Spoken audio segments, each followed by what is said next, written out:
Non, ici.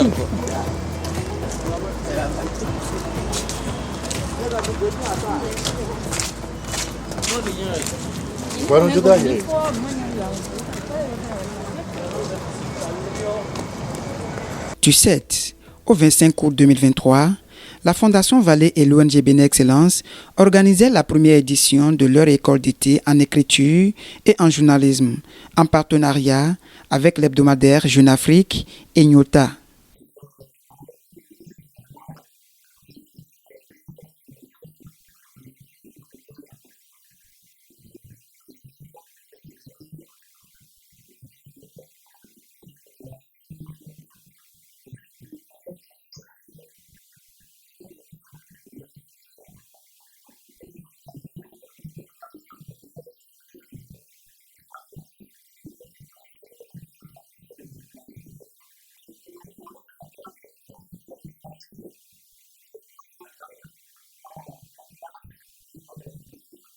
Je tiens à remercier chaleureusement Jeune Afrique Media Group et j'espère que ce partenariat avec la Fondation Vallée nous permettra d'accomplir de grandes choses et donc de former de jeunes Africains excellents en médias et en écriture. Mais quel est l'intérêt de la Fondation Vallée à financer, sous l'égide de la Fondation de France, une école d'été en écriture et en journalisme pour des jeunes Africains? Est-ce que ce ne serait pas de l'argent investi pour conditionner des journalistes africains afin qu'ils écrivent des choses en faveur de la France? Donc on entend et j'aime bien aborder ces questions de façon très franche. La Fondation Vallée, sous l'égide de la Fondation de France, est un organisme self-français, mais d'utilité publique et entièrement non gouvernementale, qui ne finance que des activités d'intérêt général. C'est-à-dire que nous ne pouvons pas financer de la propagande politique, nous ne pouvons pas financer des entreprises privées à but lucratif. C'est pour vous dire que quels que soient les horizons dont vous venez, quelles que soient vos aspirations, que vous soyez plus ancré journaliste ou plus branché vers l'écriture, que votre place est ici et que nous espérons à la fin de cette école d'été que vous serez une famille, que chacun retournera dans sa ville ou dans son pays en étant ambassadeur de cette école d'été. Vive la jeunesse, vive la liberté d'expression, vive Jeune Afrique Media Group, vive Bénin Excellence, vive Nyota et vive la Fondation Vallée. Je vous remercie. Ils étaient 15 jeunes venus du Bénin, du Sénégal, du Cameroun et de la Guinée. Très tôt ce matin, ils se sont retrouvés sur le site de la faculté des sciences de la santé, des bibliothèques Bénin Excellence. Le pouls était normal. Mieux, l'envie d'apprendre était à son paroxysme. Je suis vraiment contente d'avoir été sélectionnée, donc très contente d'être là parce que vu mon profil d'étudiante en architecture, malgré le fait que je suis auteure, je me disais que j'avais peu de chances d'être sélectionnée, mais en arrivant ici, j'ai vu qu'il y avait beaucoup de profils qui recherchaient vraiment une édition, ils voulaient une édition éclectique. Et c'est bien parti pour apporter beaucoup d'informations, beaucoup de connaissances. Oui, bien sûr. Très très ravi d'être là, d'être sélectionné parmi 15 journalistes francophones de la sous-région. Et puis je pense que c'est une aubaine vraiment magnifique pour nous de pouvoir encore affiner nos plumes, de pouvoir partager d'expériences avec d'autres journalistes venant d'autres pays francophones. C'est important également de croiser des professeurs ou bien des enseignants, des personnes qui sont des journalistes, soit de Jeune Afrique, soit des chercheurs ici à Cotonou, soit des intervenants ailleurs venant de beaucoup de pays africains. C'était donc parti pour 3 semaines d'instruction et de pratique en écriture et en journalisme. Premier contact, François Soudan. La partie la plus difficile pour vous en tant qu'expérimenté dans l'écriture de l'éditorial, est-ce l'introduction, est-ce le titre ou la suite? La clé, c'est de construire son éditorial avant de l'écrire. C'est-à-dire que vous faites d'abord votre recherche. Voilà comment moi je travaille. Je fais d'abord ma recherche, d'abord j'identifie évidemment le sujet. Ensuite, je fais ma recherche documentaire, par exemple, sur ce sujet-là. Cette recherche documentaire, à travers Internet, à travers des livres, à travers mes propres informations, j'écris tout ce que j'ai retenu comme éléments d'information susceptibles d'intéresser cette éditoriale. Je l'écris, je les couche sur papier, et je vous avoue que moi je suis un peu old style, donc je fais avec un stylo, j'écris tout cela. Je vous souhaite à chacune et à chacun bonne chance dans vos carrières à venir. Et peut-être qu'on se retrouvera à Genève. Plusieurs professionnels, chercheurs et experts des mondes littéraires et journalistiques, qu'ils soient africains ou européens, se sont relayés pour enseigner et partager leurs expériences avec ces jeunes qui sont en train de faire les premiers pas dans l'univers de leur passion. Bon, très bien. Alors, donc, bonjour à toutes et à tous. Je suis ravie de vous retrouver après 2 semaines, du coup. J'espère que ces 2 dernières semaines ont été, j'imagine, elles ont été très intéressantes. Je ne supporte pas le charabia, qu'il soit en français ou dans ma langue maternelle. Quand on doit s'adresser à la société, il faut parler correctement. Langue qui s'impose dans le milieu. Vous allez chez moi, dans le village, je parle pour m'aider le plus vieux possible. On ne va jamais pris en téléphone pour ça. Tout ce que vous adressez au public, faites en sorte que votre français soit le plus correct possible. J'aimerais savoir ce que Madame Carmen pense de l'intelligence artificielle, notamment ChatGPT, qui aujourd'hui peut écrire des livres. Est-ce que vous ne pensez pas que le métier d'écrivain est menacé? C'est pas vraiment un problème pour les écrivains, parce que peut-être que je me trompe, mais je pense qu'une machine ne peut pas remplacer un être humain. En tant qu'être humain, nous avons des émotions, nous avons une certaine souplesse que la machine n'a pas. Donc je pense que moi, je ne me sens pas du tout menacée par l'intelligence artificielle. Et je crois que c'est des choses qu'il faut utiliser si on en a besoin, mais ne pas se saborder pour des machines. Construite autour du thème « Décris les lieux, écris les mondes », la première édition de l'école d'été en écriture et en journalisme a fait intervenir des experts en écologie, en économie, en culture, en histoire, en politique. Tout ce qu'il faut, ou presque, pour décrire l'Afrique actuelle et pour essayer de lui écrire une histoire nouvelle au milieu des continents. Les biens dont on parle sont dans le patrimoine culturel français et frappé par, je n'arrive pas à le prononcer, le principe d'inaliénabilité. Donc, il faut sauter ce verrou avant qu'on puisse parler de restitution. Du côté béninois, il y aura la loi 2021-9 portant sur la protection du patrimoine culturel, parce que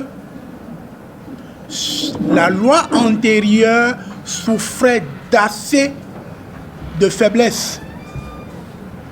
Il fallait qu'on réponde aux principes juridiques d'actualité et bon nombre d'éléments. Avant qu'on ne quitte Cotonou pour Paris, nous avions eu des séances assez riches avec la partie française pour baliser le terrain et voir comment ces biens pourraient revenir ici, dans quelles conditions, quels sont les moyens qui sont mis en place. Aujourd'hui, qui nous appelons illettré? Celui qui ne parle pas le français. Bref, celui qui n'est pas allé à l'école. Celui qui n'est pas allé à l'école. Alors, est-ce que quelqu'un qui a quitté son village qui est venu chez lui à la Fondation Vallée, qui a fait 3 mois ou 6 mois, et qui écrit le fonds, qui peut envoyer une lettre en fond à ses parents, est-ce qu'il est illettré? On a tendance à dire qu'il écrit le fond. On peut lui envoyer une lettre en fond, il va lire. Est-ce qu'il est illettré? Non. Mais on a tendance à l'appeler toujours illettré. Parce qu'il n'est pas allé à l'école pour apprendre le français. Voilà un peu la profondeur du malaise en fait, que je voudrais encore une fois souligner. Alors, la langue, clairement, est un élément qui participe ou un facteur déterminant pour l'accession à la souveraineté totale et pour vraiment être souverain dans le vrai sens du terme, dans l'accomplissement le plus parfait, si vous permettez cela, de la souveraineté des peuples. Il faut qu'on revienne à nos valeurs et les langues en font partie. Les langues sont d'ailleurs les premières valeurs fondamentales. Alors, un peuple ne peut pas se développer s'il ne maîtrise pas sa culture. Et la langue étant le premier véhicule de la culture, il est important de la promouvoir. Voilà. Il fallait sortir.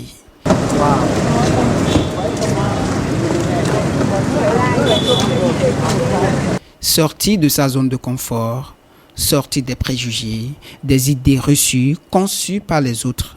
Sortir pour la découverte de cette Afrique. Ganvier, cité lacustre, confronté aux défis écologiques, économiques et culturels, a été la première destination.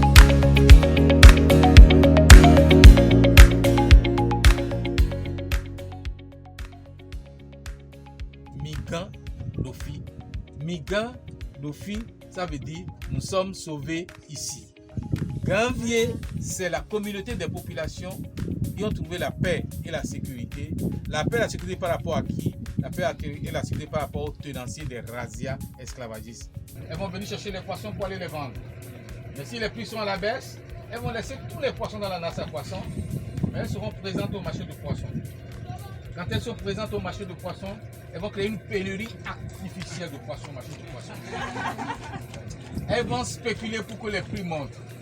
Et dès que les prix montent, commencent à monter, elles vont venir chercher les poissons pour aller les vendre. Puis, Ouida, avec ses temples de religions africaines. Une fois tous les mois, on ouvre la porte et puis c'est eux-mêmes qui se débrouillent. Sa forêt sacrée. À la fin, je vais vous accorder 5 minutes de débat scientifique. Les reliques de l'esclavage. Et juste derrière l'arbre, il y a une maison avec des fenêtres un peu vertes. Après avoir négocié les esclaves sous l'arbre, avant c'était pas une maison, mais c'était toute une grande forêt où il y avait déjà des fers qui sont réalisés selon l'initiale des noms des acheteurs. Donc ils les amenaient là-bas, ils mettaient ces fers-là dans du feu brûlant et ils arrivaient quand même à les marquer. Donc c'est la maison de marquage. Et une fois qu'ils étaient marqués au fer chaud, c'est en ce moment-là ils vont prendre le chemin. Et c'est ça qu'on a surnommé, avant ça s'appelait la route de l'esclave. Mais les scientifiques se sont levés tout récemment, ils veulent bien rebaptiser cette route et ils appellent ça la route de l'esclavisé. Les boules que vous voyez, c'est des boules qui nous symbolisent en quelque sorte les boulets qu'ils mettaient au pied. Et c'est sur les 3,5 km qu'on les a maltraités, on les a torturés avant de les amener vers la mer. Actuellement, le gouvernement, ils sont en train de faire beaucoup de travaux. Ils veulent bien redynamiser un peu le secteur du tourisme.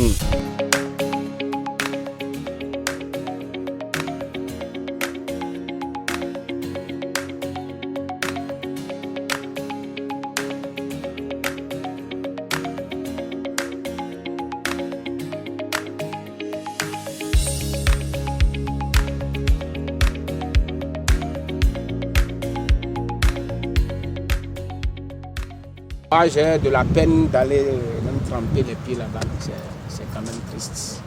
Puisque embarqués là, ils vont passer par le Sénégal, et par l'île de Gorée. Donc ça fait quelque chose de savoir que c'est d'ici qu'ils partaient. Donc, je vous dis également que les conditions qu'ils trouvaient là-bas étaient beaucoup plus difficiles que ce qu'il y a ici, parce que ce sont des maisons très petites. Après Ouida, Porto Novo, et les traces du contact avec l'Occident encore visibles sur le visage de son architecture. Ce matin, nous organisons une sortie sur Porto-Novo afin de faire une comparaison au niveau de l'architecture de la ville de Porto-Novo et celle de Cotonou. Je pense que cette visite va les aider en fait à revoir la ville de Porto-Novo que beaucoup connaissent, mais à pouvoir la lire d'une autre manière, c'est-à-dire d'une manière non seulement architecturale, mais aussi de manière culturelle, et de voir en fait le rapport en fait entre tous ces différents éléments, et de ne pas considérer le bâtiment comme juste un objet à la fin, mais comme aussi une résultante de plusieurs choses. Voilà. Avant de démarrer, les participants prennent leur petit déjeuner. Une causerie s'y invite. Je ne trouve pas le rapport direct entre architecture et langue. Je trouve plutôt le rapport direct architecture-réalité culturelle. Et la réalité culturelle, la langue n'est juste que le moyen d'expression de la réalité culturelle qui vient enfin. Le rapport architecture-langue, c'est un peu comme si on a sauté quelque chose au milieu. Non, la culture c'est plusieurs choses. Tout se nourrit en fait. Même vous venez de donner la réponse.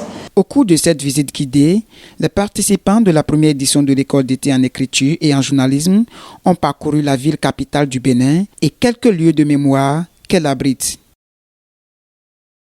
Adjaké Onibadje, entendez, Porto-Novo demeurera Porto-Novo.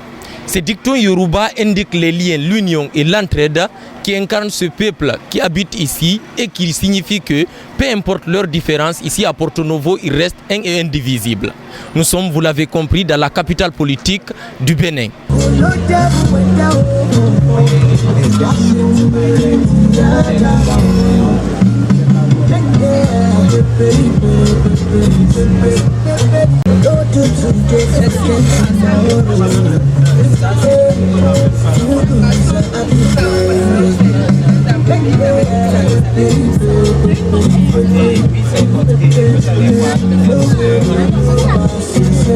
Et comme on va faire un parcours où il y aura plutôt des différentes époques historiques, donc ça on va dire c'est la première époque. Et ce qui est intéressant ici, je pense qu'il y a plusieurs choses. Non seulement il y a la matérialité, mais il y a aussi la signification. La matérialité est son contact avec donc le climat. Il y a aussi les significations, les noms justement de chacune des entités en fait. Et il y a aussi la question aussi du culturel. À votre avis, qu'est-ce qui est l'élément, on va dire, culturel ici? Pas culturel, culturel. Qu'est-ce qui est ici? Qu'est-ce qui peut être le premier élément culturel que vous pourrez voir par exemple? Là-bas. Voilà. Bon. Il y a à chaque, je ne sais pas si vous êtes un peu familier, mais à l'entrée d'un espace, on va dire, avec une importance, ou même d'une maison, il y a ce qu'on appelle le legba. Bon, le fait qu'il soit dehors aussi, ça veut dire qu'il a une signification. S'il est dehors, c'est qu'il protège avant qu'on rentre.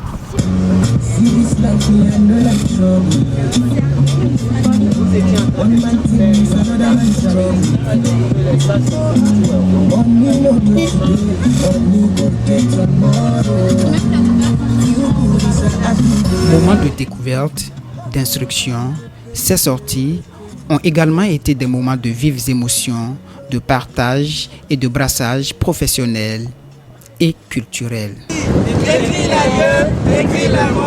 Dans sa profondeur, l'âme de l'Afrique a été revisitée.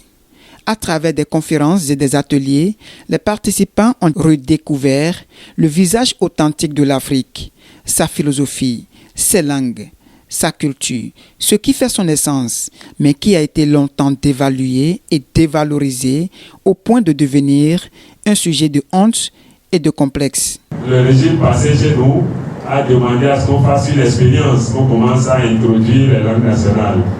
Mais les actuels dirigeants ont mis en périlleuse ce projet-là. Pourquoi? Parce qu'ils ne conçoivent pas encore le béninois aller à l'école et apprendre sa langue. Pour eux, c'est comme un recul. Et comme je vous l'ai dit, quand la mentalité est à ce degré-là, en fait, en matière de développement, on se trompe. On tourne en rond et on va toujours tourner en rond. Aucun pays ne s'est développé en parlant la langue d'un autre pays. Nous démarrons une nouvelle ère, c'est l'ère des restitutions. Comment faire pour que nos journalistes sortent du piège de l'universalisme, de la prétention universaliste occidentale pour jeter un regard différent, un regard plus scientifique sur nos réalités et les traiter en conséquence. Tel est le défi qu'on peut retenir.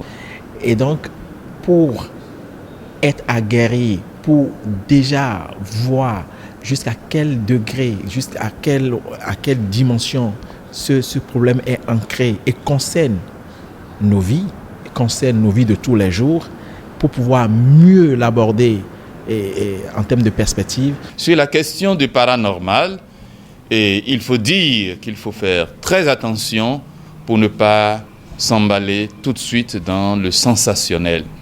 Il faut tenir compte, effectivement, c'est vrai, de l'avancée de la psychologie, de la psychothérapie, mais il faut savoir aussi que le réel, que la psychologie et la psychothérapie n'épuisent pas le réel. Je pense que ces journalistes, ces intellectuels ont besoin d'être informés. Est-ce que les journalistes africains produisent eux-mêmes les instruments qui leur permettent de traiter les données aujourd'hui? Les journalistes ont pour devoir d'informer. Et pour informer, il faut avoir les informations.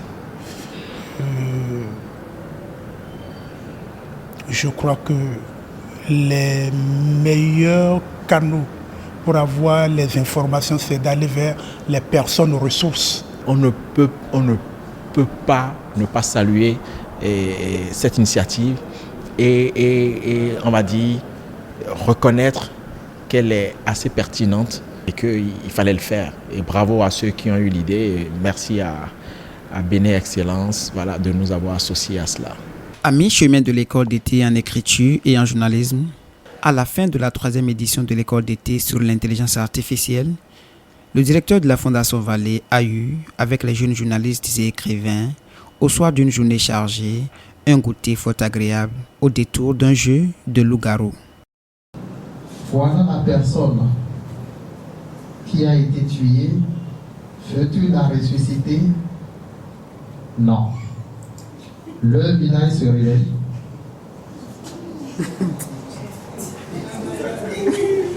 Un tomate est mort. J'ai pas dit une tomate. Yomo est mort. C'était moi! Non. Donc,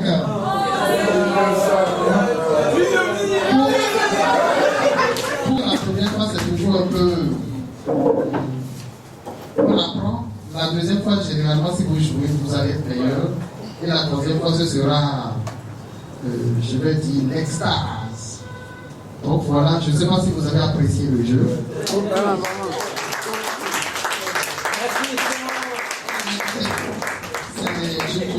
un petit discours parce que je prends mon avion dans quelques heures. Ah oui? Donc c'est parce que je savais qu'on n'aurait pas l'occasion de se voir et d'échanger que je voulais partager ce petit moment avec vous. Plutôt sous forme de jeu, de détente que de longs discours et qu'on n'aime pas et qui arrive. Je pense que ce petit moment en fait, de légèreté, on en avait vraiment besoin avant, parce que ça signe un peu la fin de la première moitié de cette école d'été. Et on est tous un peu fatigués, mais je pense que la deuxième moitié sera tout aussi excitante, encore plus fatigante, et en même temps qui nous mènera droit au but de faire cette revue et de faire quelque chose dont vous êtes fiers. 25 août. L'édition 2023 de l'école d'été en écriture et en journalisme fermait ses portes avec une cérémonie simple mais élégante. Mesdames, Mesdemoiselles et Messieurs, nous vous souhaitons la bienvenue pour la cérémonie de clôture de l'EEJ 2023. Et je pense, Mesdames et Messieurs, que vous allez assister à un spectacle hors du commun. Un spectacle dans le sens où nos participants ici vont vous présenter leurs projets et activités réalisées pendant leurs 3 semaines de formation. Chers participants, et je vous remercie vraiment. C'était pas évident. C'est pas évident de réunir 15 têtes pensantes. Vous savez, autant les scientifiques sont carrés, sont concentrés sur leurs machines, sur leurs calculs, autant les littéraires sont productifs dans la pensée. Donc c'était pas évident. Et je vous remercie pour le panafricanisme dont vous avez fait montre, parce qu'il y a eu plusieurs pays ici et on n'a pas senti cette différence entre vous tout au long de la formation. Je voudrais donc remercier la Fondation Vallée et à sa tête son président, le professeur Odon Vallée. Et je voudrais aussi remercier le directeur de la Fondation Vallée et président de Bénin Excellence, le docteur Espérant Padonou. Et je peux vous dire qu'il n'est pas ici de corps, mais son esprit est là.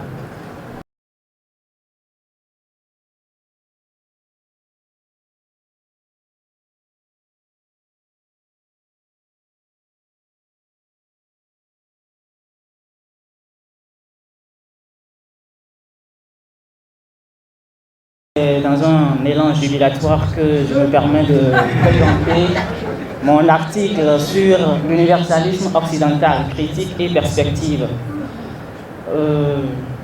En fait, si j'ai choisi d'écrire sur ce thème, c'est parce que je me suis rendu compte que l'Afrique a été longtemps considérée comme subalterne par rapport aux autres peuples, notamment les Occidentaux. Pire encore, on a compris, ils se sont dit que l'Afrique est un continent sans histoire. Pourquoi une telle chose? Et comment permettre aux Africains de s'autodéterminer dans la sphère mondiale? L'article que je vais vous présenter est porté sur le cinéma, intitulé Au-delà du décor, les lieux dans le cinéma ouest africain. Alors pour écrire cet article, je me suis posé la question d'emblée, quelle est la place du lieu dans le cinéma ouest africain? Et le lieu revêt en réalité un caractère historique, poétique et également philosophique. Le traitement de ce sujet m'a amené à remonter dans l'histoire, les débuts du cinéma en Afrique de l'Ouest. Et au début, il y avait le cinéma colonial qui a servi exclusivement à la propagande coloniale.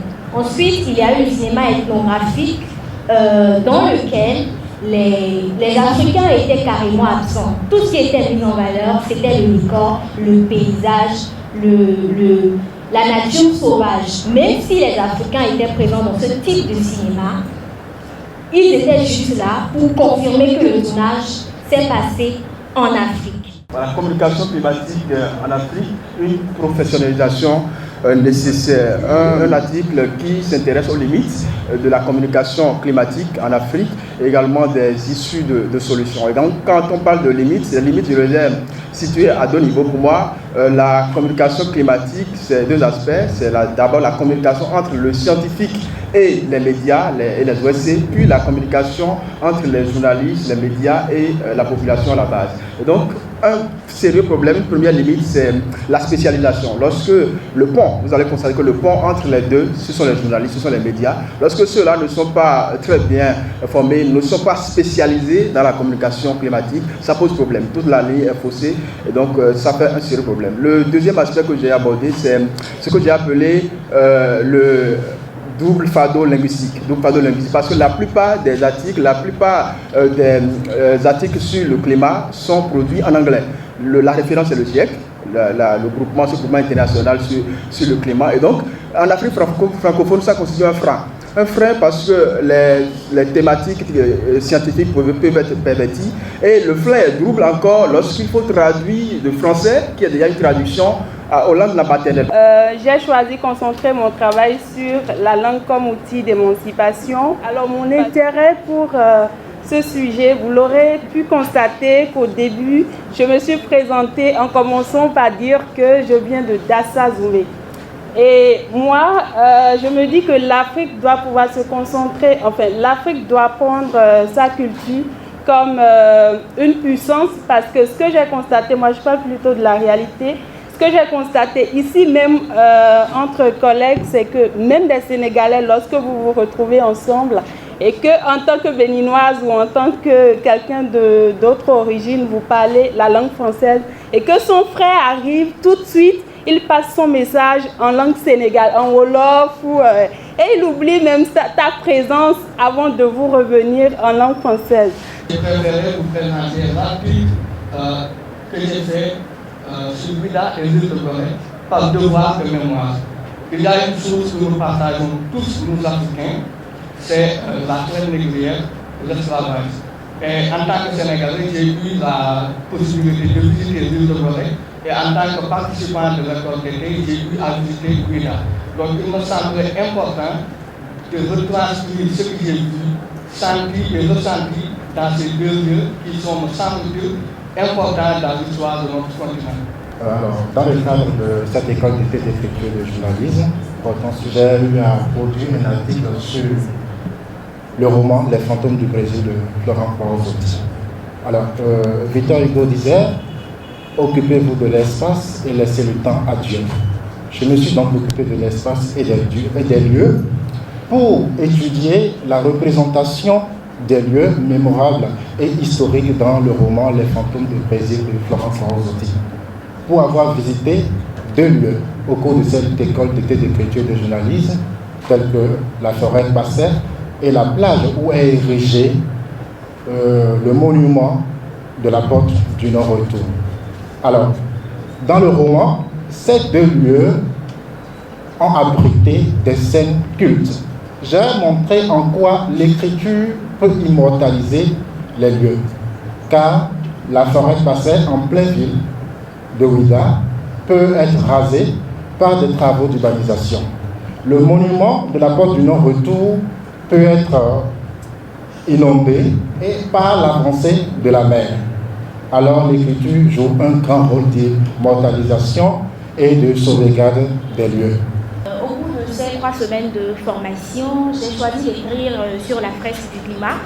Il y a 2 articles sur le sujet. Il y a d'abord une analyse sur l'outil qu'est la fresque du climat et il y a ensuite un entretien avec Atina Batossi. Ce premier article, qui est une analyse, présente d'abord l'outil qu'est la fresque du climat comme un outil de sensibilisation.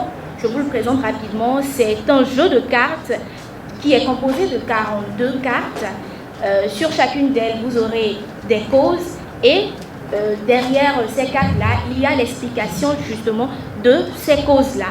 Et les participants à la réalisation de la fresque du climat ont à charge de reconstituer causes-conséquences et voilà, pour former justement la fresque du climat. Et à la fin de l'exercice, ceux-là réfléchissent sur les solutions potentielles, que ce soit personnelles ou à plus grande échelle, de ces conséquences-là justement de la dégradation de l'environnement. La Palabre, c'est le titre de la revue produite par les participants au thème de cette première édition de l'école d'été en écriture et en journalisme de la Fondation Vallée.